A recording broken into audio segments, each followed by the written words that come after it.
அதாவது பேங்க்ல minimum balance இல்லைன்னா உங்களுக்கு ஃபைன். அப்படியே தீட்டிக்கிட்டே இருப்பாங்க, நம்ம காசு போட போட போட எடுத்துக்கிட்டே இருப்பாங்க. இதெல்லாம் தடுத்து நிறுத்தினா நல்லா இருக்குவே அப்படின்னு நாம யோசிச்சிருப்போம் இல்லையா? அது வேண்டாம்னு கவர்மெண்ட் முடிவுன்றதுக்கு தான் ஒரு செய்தி வருது. இதை பற்றி நம்ம கேட்கோம். மினிமம் பேலன்ஸ் வந்து ஜீரோ பண்ணுறது நல்லா வரவேற்கத்தக்க நியூஸ் தான் சார். இது ரொம்ப மக்களுக்கு ரொம்ப ரொம்ப பயனுள்ளதாக இருக்கும். சம்பளம் கிரெடிட் ஆகும்போது பிடிச்சாங்க, அது கொஞ்சம் எனக்கு ப்ராப்ளமாக தான் இருந்தது. அதுக்கப்புறம் வந்துட்டு என்னோட அக்கௌண்ட் என்னால் மீட்க முடியல, காசு கட்டி தான் எடுக்கிற மாதிரி இருந்தது. இது நம்ம அக்கௌண்ட்ல 1000 ரூபாய் இருக்குதும்பாங்க, அடுத்த தடவை போகும்போது பிடிச்சிருவாங்க.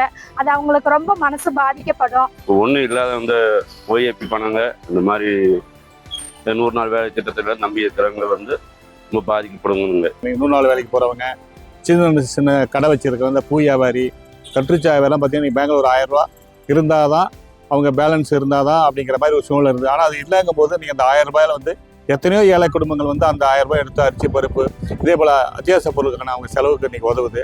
ஆனால் இந்த திட்டம் வந்து நடைமுறைக்கு வந்துச்சுன்னா நாங்கள்லாம் வரவேற்கிறோம். வர வைக்காமல் காரணமே இதுக்கு மேலே வர கையில் இருப்பு இல்லைங்கிறதுனால தான். அதில் நீங்கள் வர வைக்கல, நீங்கள் இவ்வளோ குறைஞ்சிட்டு இருக்குன்னா அதுக்கு ஒரு அமௌண்ட் எடுத்துட்டு திரும்ப அதுக்கு இன்னும் மினிமம் போடாமல் வச்சிருக்கீங்க, திரும்ப திரும்ப அதெல்லாம் கட் பண்ணிவிட்டு நிறையா தடவை மைனஸ் வரைக்கும் வந்திருக்கிறேன் நாளாக. அப்படி அந்த காசு இல்லைனாலும் ஃபைன் போடுறாங்க.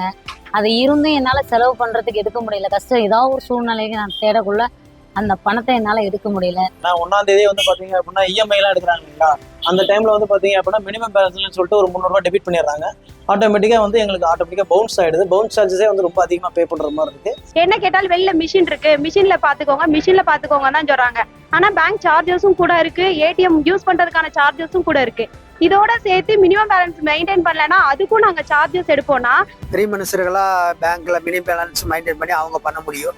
ஏழைக்கு அப்படி பண்ணக்கூடிய வாய்ப்பு இல்லை. ஒரு 1000 ரூபாய் அக்கௌண்ட்ல இருக்குன்னு நினச்சிட்டு போவோம். அங்கே போய் ஒரு ஏடிஎம் கார்டு நம்ம ஒரு பொருளை வாங்கிட்டு போய் கார்டு ஸ்வைப் பண்ணுவோம். அங்கே போனால் 700 ரூபா தான் இருக்கு, 800 ரூபா தான் இருக்குன்னு கேட்டாக்கா மினிமம் பேலன்ஸ்லன்னு பெனால்ட்டி பிடிச்சிருக்குன்னு சொல்றாங்க. பேங்க்ல மினிமம் பேலன்ஸை மெயின்டைன் பண்ணலன்னு சொல்லி டெபிட் பண்றாங்க. இது மிகப்பெரிய தவறு.